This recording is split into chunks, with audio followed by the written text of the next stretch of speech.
Welcome to Homeschool Your Way. I'm your host, Jana Cook, and I'm the community manager at Bookshark. Today, I'm joined with Aimee Eucce. We're going to be talking about not only homeschooling in her own home, but Aimee is a second-generation homeschooler, and she has the unique perspective of being the now owner of a program called Play and Talk. We're going to get into all that, but first, let me introduce you to Aimee. Hi, Aimee. Hello. Thanks so much for being here today. Thank you for having me. I'm so excited to be here. Well, let's take some of that excitement and jump right into how did you get into homeschooling? Well, you already mentioned I'm a second generation homeschooler.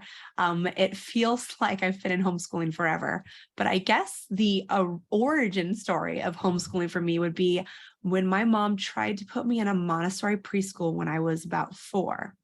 She'd drive me there. She'd drop me off. She'd come home and she'd get a call. Mrs. Friend, your daughter has spiked a fever. Can you please come pick her up? Yes, I know. I did that every day until she finally pulled me out of the Montessori preschool. I was a little bit of a difficult, I'm the first of 4 kids. So I gave my mom a little bit of a run for her money. And that's when she decided to homeschool me. And I've been homeschooling pretty much ever since. You're just paving the way for her. So when those childs 2, 3, and 4 came through, she would just go sailing on that road that you smoothed out for her so quickly, it sounds like. Somewhat, yes. So in your homeschooling experience, I know the people who have listened to me before on the podcast or watched the videos. I was a reluctant homeschooler for my own children. I was homeschooled myself. I had a great experience. It wasn't that I didn't enjoy it, but I never saw myself homeschooling my own kids. What about you? Were you gung-ho from the beginning? That was what you were going to do? Yeah, I was gung-ho from the beginning. I was one of those, I married a little bit later. And so I had kids a little bit later. I'd had a great career in corporate and I really just wanted to be home with my kiddos and just be there for everything. So yeah, I really wanted to do it. It's in my heart. I know what curriculum I like. I know what curriculum I don't like. I know what teaching styles I like because my mom tried it all on me because when I was homeschooled in the 80s. So I was in the total pioneering days and we didn't have a lot of curriculum back then, but my mom tried it all on us. And so I know that I tend to go towards certain styles, just not only for receiving as a student, but also for teaching as a mom as well. Yeah. I like to say that when people ask me about my own homeschool experience, I said I was homeschooling before it was trendy. Like we were kind of looked at as the weird kids that people would be like, oh, well, can you socialize? And my common response would be like, well, I'm talking to you, so obviously I can socialize. No, the question is if your mom told you, this is what my mom used to tell us, but we were homeschooled in California. So a little bit different, but my mom would say, okay, it's not 2:00 yet. You're not allowed to go outside until 2:00 because the truant officer may pick you up. Wow. No, I never got that. Yeah, that's the you were homeschooled in the 80s if Homeschooled in the 80s in California. Yes. Yes. Yeah. I have to tell you that when you were saying that, I pictured Chitty Chitty Bang Bang when the guy went around the village rounding up the children. If you can recall. I think that's how I pictured it in my mind as well. Very, very afraid, needed to stay inside Run, he's coming. Yes. Oh my gosh. Well, I'm so glad we've moved beyond that now in homeschooling, Yes. right? There's been a resurgence of homeschooling and COVID kind of propelled a lot of people into this arena that maybe weren't even expecting it. And so now we get to welcome with open arms all of those who are new to this type of schooling and get to share our fun experiences, not only our own stories, but now we get to talk about our kids and the therapy that they will need later on in life, which is totally fine. I joke and say we don't save for wedding funds in my home with my 3 girls. We save for therapy. So that's hilarious. We're getting it covered. We're getting it covered. Well, why don't you share a homeschool hack with our listeners? Okay. I've got one for those with younger kiddos like myself and those with older kiddos, because I have a 4 and a 7-year-old. So I'm fully in the Play-Doh and the pipe cleaning and pipe cleaners and all that stuff. So for those with older kiddos, if you can gamify anything and everything, it will make homeschooling go so much faster. And those with younger kiddos, if you can turn it into some sort of play-based learning experience, they will just love it. And what I mean by both of those would be like, when we're practicing letters for the younger kiddos, I'm doing letters in Play-Doh. We're doing letters with pipe cleaners. We're doing letters in sand. We're doing letters in dirt. We're doing all sorts of experiential type things. And then for those with older kiddos, like take the Nerf gun and start shooting at blends when you're practicing your blends. Take everything and gamify or make it into play. Well, I think that's a great lead into the program that you now champion for, Play and Talk. So let's talk about Play and Talk. No pun intended. Definitely. Well, Play and Talk, it's actually really interesting because I actually learned how to read with Play and Talk when I was 5. And my mom found it a little bit kind of out of desperation, honestly, because I had just been diagnosed with dyslexia, ADHD, and a slight auditory processing delay. And experts at that time, which they didn't know as much as they know today, but then they had told me that I would never read past the 6th grade level. So my mom, pretty much like any homeschooling parent, was like, no, not my daughter. And she went and researched and she found this phonics program, Play and Talk, and she bought it on a payment plan on a pastor's salary. It was a little bit out of her reach at that point. So she dutifully paid every month for it. And she put me through it. It takes most kiddos 2 years to go through. It did take me 3, so it took me a little bit longer. But by the time I finished, I was reading at a college level and I was spelling at a 6th grade level. Wow. I can't even spell at a 6th grade level, Aimee. So I might need a crash course in Play and Talk. You can come teach my kids if you like. No, so fast forward a bazillion years, because that was quite a while ago. And they had closed down for a period of time because the owner or the founder had passed away, and her kiddos, they had their own companies. Nobody wanted to run it. And it came towards me starting to teach my kiddos to read with that program. And I only wanted to teach my kids to read with Play and Talk. And so I approached the family and I asked them if I could bring the company back. So when COVID hit, literally in 2020, I relaunched Play and Talk after it had been closed from 2007 to 2020. Wow. So a slight hiatus, and I brought it back. And I had a third baby. Essentially, I have 2 kiddos, a 4.5-year-old daughter and a almost 7-year-old son, and then a third baby, which is Play and Talk. How exciting that you were given this opportunity to resurge a program that had gone out of print. That was something that you were so passionate about because it had helped you all those years ago. I couldn't let it die. I couldn't let it's been around for 60 years. And now that I've taken over the company, I have bankers boxes. I don't even know what to do with them, but bankers boxes full of testimonials from schools, from private schools, from homeschoolers. I just have bankers boxes full of these handwritten letters, typed letters, emails, everything. And there's with such a rich history. And the program was actually originally developed out of the Isabel Buckley School in Beverly Hills. The founder, Dr. Marie Ledoux, she had her kiddos in that school, and I think they were ages like 8 and 10 at the time, and they were reading out of the Wall Street Journal and understanding it. And she's like, "What? How is that possible?" So she went to their school to figure out what they were doing, and she found that they had developed this amazing program. They surveyed all of the country and they found the best of the best. They created their own program. And so she, with their permission, created a program off of that program, but she also did the additional work of contacting every one-room schoolhouse still in existence at that time back in the 60s. And she found out how they taught their kiddos how to read with phonics. And so she compiled everything and she launched this program, and it's been 60 years of success. It's just such an amazing, rich history. I would say, as a homeschool parent who was reluctant, and then I didn't actually have to teach my children how to read, which I was like, whew, okay, I dodged that bullet. But for parents, that is one of their biggest concerns. How am I going to teach my child the basics of reading and writing and spelling and these things? And so I love that we have this opportunity to share with families who are looking for a program that is very much based in play. So why don't you give us an idea of how the program works? Definitely. So as I mentioned, it's a 2-year program and it's only 20 minutes a day. So what we do is we separate the 20 minutes into 2 10-minute lessons. And we do that because for the younger learners, and let me step back. This is a skill-based curriculum, so it's not age-based. A lot of parents ask me, is it good for my 2-year-old? Is it good for my 3-year-old? How about my 12-year-old that's struggling with spelling and reading? How about my 15-year-old? So it's a skill-based curriculum. It can work with any of the kiddos. And the best thing is that it is non-consumable as well. So we have a lot of families that will purchase it once and they'll use it with all of their kiddos.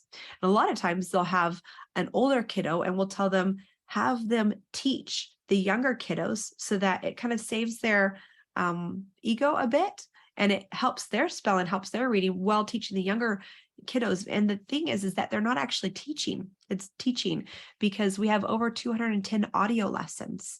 So the teacher's not the parent, the teacher is actually on the recording.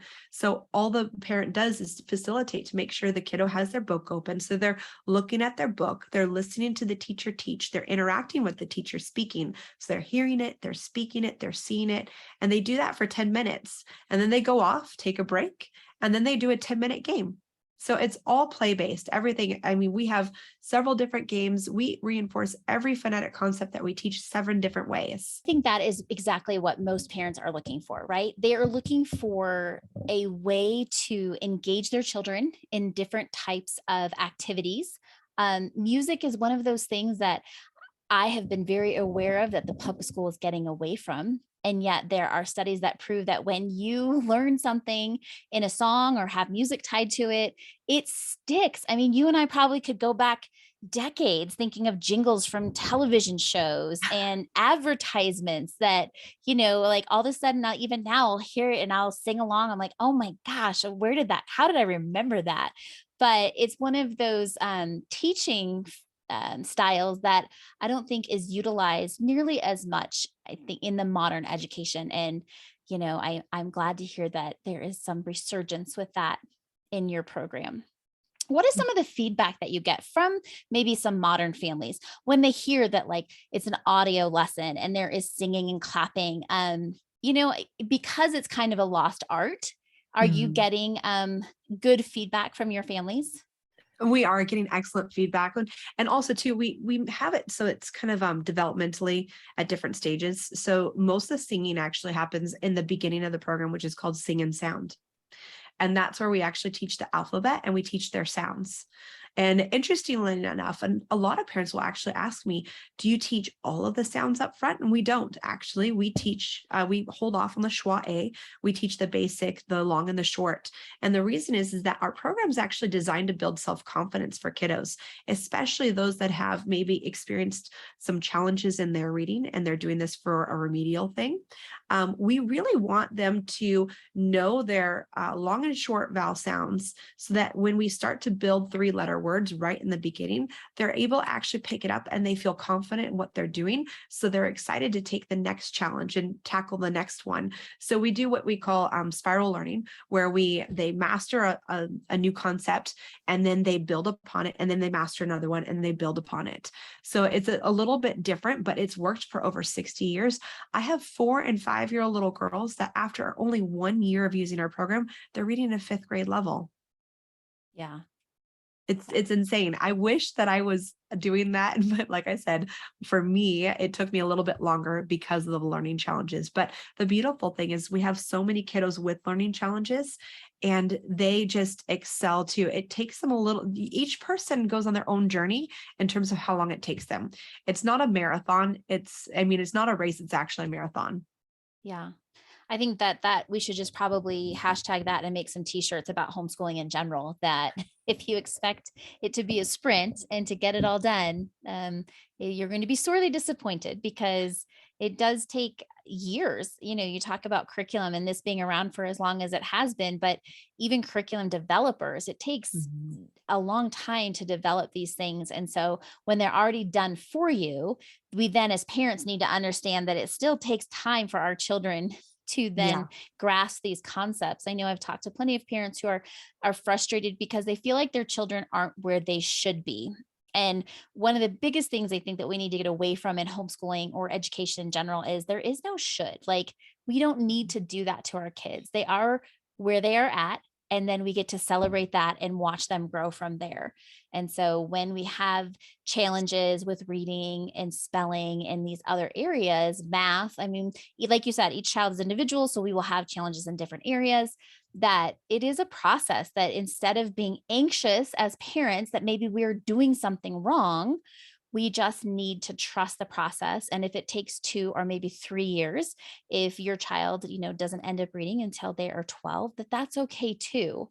That, just to give parents that encouragement that there is help out there, but there is no reason to assume that something is wrong with you or your child just because something hasn't clicked just yet. 100%, 100%. I mean, and that's the beautiful thing. And this is why we homeschool. We teach to our specific child, and each child is different. Each child has different likes and dislikes. And it's like, my children won't touch peas, right? Whereas maybe your children love peas, but that's why we're teaching and doing things this way so that we can teach to their individual giftings so that they can be all that they're created to be in this life, right? So when parents come to you and ask about your program, is there an average age where you're like, hey, kind of hold off, or yes, jump in with both feet? Or do you not really steer either way? You just say, here it is, enjoy. I do try to steer a little bit because I asked them, well, are there signs of readiness with your kiddo? I have one customer that I met at a conference in Arizona this last weekend, and it was amazing because he taught his 3-year-old son to read, and he was reading by 3. And he used our program, right? And he was actually taught himself as well. So he was a second generation dad as well, but he taught his son at 3, and now his son's reading like epics at 5. Yeah. It just depends on, but yet my son, I actually held off with him and I started him later with it because I knew he wasn't ready. So as a parent, it's our job to just kind of look for those signs. Like, are they wanting to read? Are they trying to pretend like they're reading in books? Are they pretending to write their name? Are they asking questions about it? You just have to, each individual kiddo, I mean, some are ready at 2 and some are ready at 7 and even beyond. So, but that's the beautiful thing with our program. Like you mentioned earlier, I mean, we have the 10 minutes of instruction, but then we have different games where they just play. So you're playing spell lingo, which is like a bingo type game with your kiddos. So they're actually learning short vowels while playing a game with their siblings and with you. So it just as long as you keep it fun and exciting and short lessons, kiddos they learn, they pick it up at their pace, whatever that pace is. Yeah. Well, I love that you say it's skill based and to be aware of readiness in your children, because I think in the world of Instagram and Facebook and TikTok, and you see, and you hear stories about children reading at 3 and Yeah. 5-year-olds completing Harry Potter. I think as an average parent, I'm like, oh my gosh, what am I doing wrong with my kids? They are still putting boogers on the walls. I don't know. Like, is that any indication of my parenting or homeschooling in any way? But there is no right age. There is no, Yeah. it must be done by now or else. And I think that is something that is comforting to hear, especially if you're coming into homeschool that, just don't worry so much about what Yeah. everyone else is doing, because I think that robs us of the joy when we are homeschooling our children, because we start to compare and say, oh, I heard so and so's kids already doing this. And then, you miss the beautiful things that your own children are doing because you're so worried about that they're not keeping up with somebody else's kids. And they were never created to keep up with someone else's kids. I get it. It is so hard. I mean, as a homeschooling mom myself, I have one of my best friends who we hang out with all the time. She's been teaching her daughter to write for the last 2 years. So she's just turning 7. So she's 765. So since she was 5, but I purposely held off because I've seen research studies and I've seen actual X-rays of kids' hands at 5 and 7. And I've seen that the 5-year-old's hand, they're not fully formed. There's laxity in the tendons, the bones aren't fully formed. And I've seen that in a difference of a 7-year-old who's hand is fully formed. So I held off on teaching my son printing and writing. And it was so hard because his little friend was, writing like complete copy sentences, everything. And my son's grandmother kept saying, "Oh, can you write your name yet?" And I was like, "Nope, we haven't taught him yet." But I stood up for what I believed in for my kiddo. And the beautiful thing is we've started writing now that he's almost 7, and he's writing it perfectly. So waiting for him was the right thing, but every parent has to decide what's right for each of their kiddos, because every single one of them, they're all different. Right. And your daughter, she may on her own pick up that crayon or pencil, right? And start writing.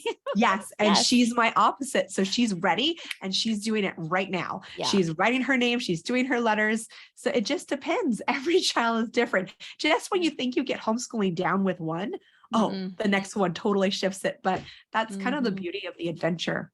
Yeah.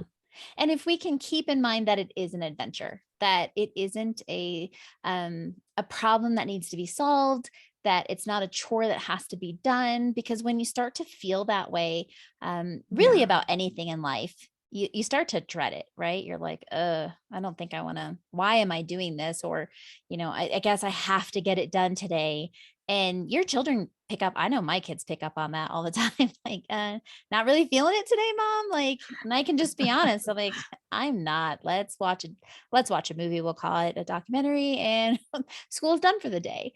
And it's those times that they remember, and that they see that, you know what, you're not always going to be 100%. You're not always on. You're not going to master everything the first time. And that's all okay. That is part of learning, and learning for learning's sake is important. It's not learning to achieve something, right? And I think, again, as we're coming out of this public school era, thinking like, okay, well, test scores are important. Well, where are the tests? I'm like, well, there are no tests. How can there not be any tests? Like that really creeps people out, because it's out of the norm. And well, how do you know they're learning? I'm like, because I talk to my kids. I don't know. Like, if you really want to confuse somebody, just let them know you're not testing your kids, and that'll really confuse them. Now, that being said, let's talk about play and talk. Are there tests?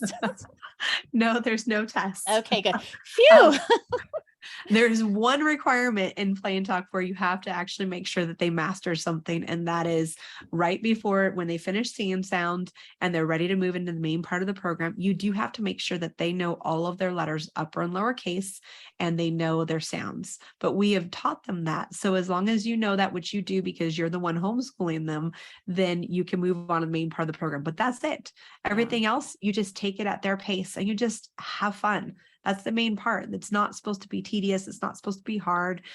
That's why it's 2 10-minute lessons a day. So 2 10-minute lessons a day.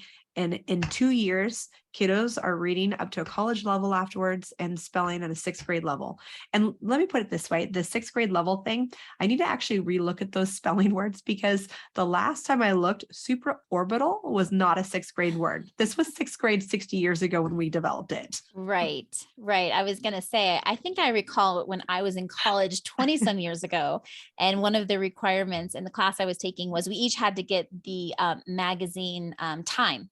And so that was what we used to critically think and analyze some stuff. And later on found out that Time was written for about an 8th grade level reader. And here we were in college thinking that we were such big, philosophers with our analytics of these articles that, I think too, sometimes for someone like me, I'm like, okay, why would I want my 5-year-old reading a college level? I'm not going to sit them down with a college book and say, here you go, have fun. So explain that just a little bit to our listeners. Like, what does that actually mean? So we give them the tools. So we teach them all the rules and the exceptions to the rules. We actually don't teach any sight words, which is really different from most programs. And that's because we really do comprehensively cover every single rule. And we teach them in rhymes so kids can understand and they remember them. So yes, if you sit them down with your college text, they're not going to have the understanding of everything they're reading because developmentally they're not there yet, but they will actually be able to what we call decode, because they know all the rules and the exceptions to the rules. They can decode all of the words there. Okay. And it is huge. And to this day, I have an excellent spelling vocabulary. My husband asks me all the time, honey, how do you spell this? Because my husband went to public school and I wasn't homeschooled like me. Yeah. And he wasn't taught phonics, unfortunately, because phonics has not been taught in schools for over 40 years. Yeah. So yes, they will be able to decode, they will be able to read those words of a college text, not understand them, but really all it means is that they can pretty much read everything. So you can, at the end of play and talk, you can take them to the library. You can say, honey, you can read any book in this library. What are you interested in? Mm-hmm. And then they can just go off on their adventures, whether they want to read about pirate ships or read about motors or read about, epic fairy tales or, Lord of the Rings, whatever it is that they're interested in, they can now read. It's like the world is open to them. So we taught them to read, and now they're going to read to learn. Mm. Yeah. And I think a lot of kids that is not the process, right? Like you're learning so that you can read, but then you never really get past that, I think, in a lot of instances. Like you're still just reading, but you're not really learning necessarily. I Yeah. mean, how many Yeah. times have you read a book and you were just like not really paying attention and you're like had to reread it? And then sometimes for me, about the third time, I'm like, clearly I should not be reading right now. I know when I'm tired because the dyslexic tendencies come out. And so when I find myself rereading the paragraph because my mind's what I'm like, Aimee, come on, focus. Focus or just go to bed, Aimee. I mean, we're adults, right? We get to make these decisions for This is ourselves true. now. This is true. I have to constantly remind myself I am an adult. Maybe it's time for bed now. That's Maybe right. I'm just pushing it a little too hard tonight. Just because I can stay up till 10 doesn't mean that I should. That's very, very true. Well, as we're wrapping up, as a homeschool mom yourself who's had success in this program, and now you are seeing it in your own home, you're offering it to other families, your passion is very clear. The program sounds incredibly sound. What do you have for our audience as they are walking away from this? Like, what would you like to leave them with? Well, I think that in homeschooling, if you can instill a sense of wonder in your kids and just that attitude that they can do anything, that will take them so far in life. Because I mean, I think that I can't even remember. I think it's 400 times a day a toddler is told no for a good reason. Like I tell my kids no all the time. But if you think about it, there's the world, people in this world will just pretty much tell you can't do that. Oh, just get this kind of job. Oh, just do that. Oh, just do that.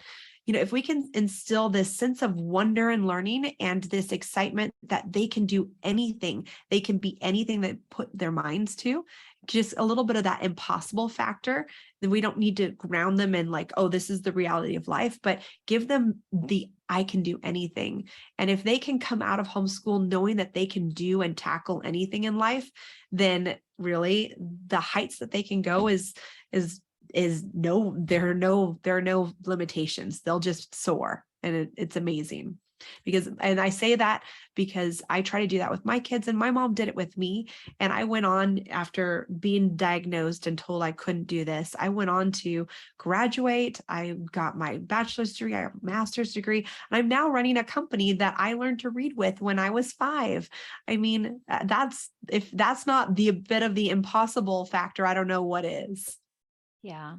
I love the word that you use, the word wonder, because I do feel like, especially over the last couple of years, with all that we have gone through as a country in the world, and then as homeschoolers and the influx of people coming into homeschool, that we don't want to lose our sense of wonder. That we don't need to just do the bare minimum or do what everyone else is doing because that's what's expected of us. Like we get to have that wow factor. And when people ask my kids, well, didn't you do that? And I kind of love when they're like, no, but what we did do was, and then they get to talk about their experiences of things that they have done that a traditional schooler didn't get to do. They're not always going to overlap. We don't always have to measure everything. It can just be learning for fun. It can just be enjoying being with our kids because they are small for such a short time. So good. I love that. Yeah. Well, Aimee, thank you so much for being with us. on today. We appreciate what you're contributing to those homeschooling families that are going to be tackling to teach their children to read. They need and use all the resources available to them. Again, it was something too scary in my mind, but I'm glad that we have programs like yours to promote so that people understand that it's not as hard as it seems and that it is completely doable with the right tools.